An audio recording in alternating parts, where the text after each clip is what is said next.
जय माता दी दोस्तों। आज हम नवरात्रों का दूसरा दिन यहाँ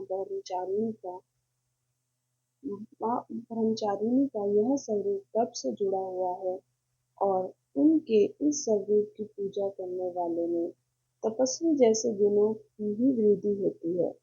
माँ ब्रह्मचारिणी की पूजा के साथ साथ उनकी व्रत कथा पढ़ना भी पूजा की सफलता के लिए जरूरी माना गया है। तो क्या है ये व्रत कथा?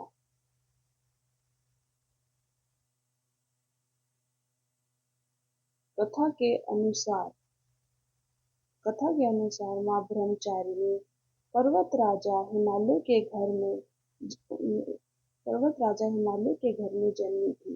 इसके बाद उन्होंने नारद जी से उपदेश लेकर भगवान शिव को पति के रूप में पाने के लिए कठोर तपस्या की। कठोर तपस्या की कारण कठोर तपस्या के कारण ही उन्हें ब्रह्मचारिणी कहा जाता है।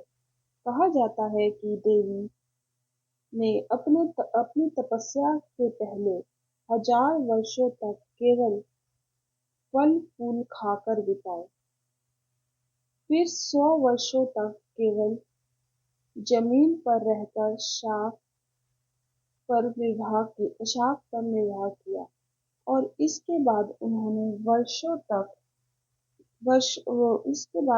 वर्षा धूप की परवाह किए बिना अपना तप जारी रखा। कई हजार सालों तक उन्होंने सिर्फ टूटे बिलपत्र खाए और निरंतर भगवान शिव की पूजा करती रही। अंत में उन्होंने बिलपत्र खाना भी छोड़ दिया और फिर निर्जला और निराहार रहकर तपस्या करने लगी। देवी की कठोर तपस्या से उनका शरीर एकदम क्षीण हो गया। बाद में बाद में उन्होंने पत्ते खाने भी बंद कर दिए। तब देवी का नाम अपर्णा रखा गया। देवी की कठोर तपस्या से प्रसन्न होकर ऋषि मुनि और सिद्ध गणों ने उन्हें प्रणाम किया और कहा, देवी, आपको इस कठोर तपस्या का फल अवश्य ही मिलेगा और महादेव आपको पति के रूप में अवश्य ही प्राप्त होंगे।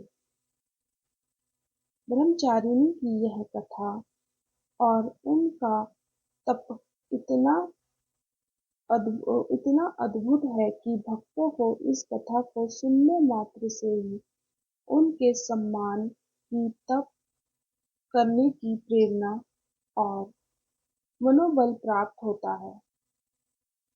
माता की आराधना करने से जीवन में स्वयं बल, शक्ति, आत्मविश्वास, सात्विक की वृद्धि होती है।